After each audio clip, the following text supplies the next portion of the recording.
Hi friends, నేను మీ Ananthapuri lecturer. ముందుగా ఈరోజు మాతృ దినోత్సవం అంటే మదర్స్ డే కాబట్టి అమ్మకు మా అమ్మకు నా తరపున మాతృ దినోత్సవ శుభాకాంక్షలు.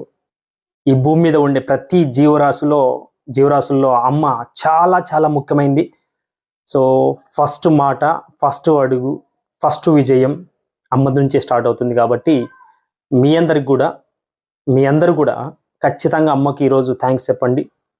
ఈరోజే కాదు, ఎప్పటికి కూడా కృతజ్ఞతగా ఉండండి ఎప్పుడు కూడా. ఓకే. సో 10th క్లాస్ వాళ్ళు చాలామంది అడిగారు అనమాట, సార్ ఖచ్చితంగా మాకు ఏ గ్రూప్ తీసుకుంటే బాగుంటుందని. అంటే ఇప్పుడు యాక్చువల్గా నేను గ్రూప్ చెప్పడం అనేది ఒక రకంగా మంచిదే, ఒక రకంగా మంచిది కాదు కూడా. సో మా పక్కింటోళ్ళు చెప్పారు, మా పక్కింట ఆవిడ చెప్పింది, ఆ పైన ఉండే వాళ్ళు చెప్పారు, కింద ఉండే వాళ్ళు చెప్పారు, వీళ్ళు చెప్పారు. సో ఎవరు చెప్పారని వాళ్ళ గ్రూప్ తీసుకుంటే మాత్రం మనం ఎటు గోల్ లేకుండా, లక్ష్యం లేకుండా ఉంటాం. కాబట్టి ఒక గ్రూప్ ఎంచుకునేటప్పుడు ఖచ్చితంగా నీకు ఐడియా ఉండాలి. గ్రూప్ అంటే ఎంపీసీ అంటే ఏంటి, మ్యాథ్స్, ఫిజిక్స్, కెమిస్ట్రీ అనే మినిమం ఉండాలన్నమాట. అంటే నాకు మ్యాథ్స్ వస్తుందా, ఫిజిక్స్ వస్తుందా, కెమిస్ట్రీ వస్తుందా.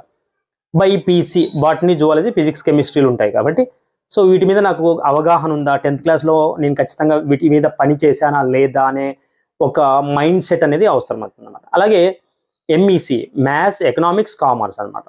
అంటే ఒక మ్యాథ్స్ సబ్జెక్ట్ ఉంటుంది, ఎకనామిక్స్, కామర్స్ ఉంటాయి. సిఈసి కామర్స్, ఎకనామిక్స్, సివిక్స్ అనమాట. సో ఇవి అనమాట.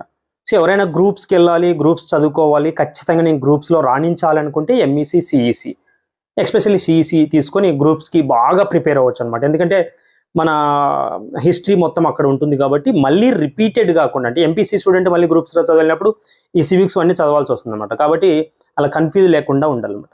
ఫ్యూచర్ ప్లాన్ అంటారంటే దాన్నే ఫ్యూచర్ ప్లాన్ అంటారు.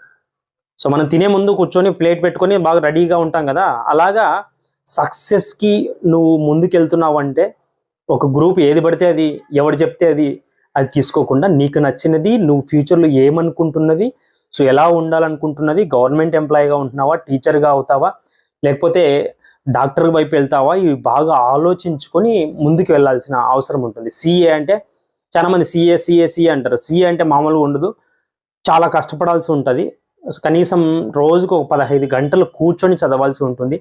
సో రిస్క్ పెట్టాల్సిన అవసరం ఉంటుంది, రిస్క్ కూడా ఉంటుంది, ప్రెజర్ ఉంటుంది, స్ట్రెస్ ఉంటుంది, అన్నీ ఉంటాయి. అన్నింటినీ భరించాలనుకున్నప్పుడు ముందుకు రావాల్సి ఉంటుంది. కాబట్టి ఒక్కసారి నువ్వు కూడా అన్ని సబ్జెక్ట్స్ మీద, అన్ని గ్రూప్స్ మీద ఐడియా పెట్టుకొని ముందుకెళ్ళు.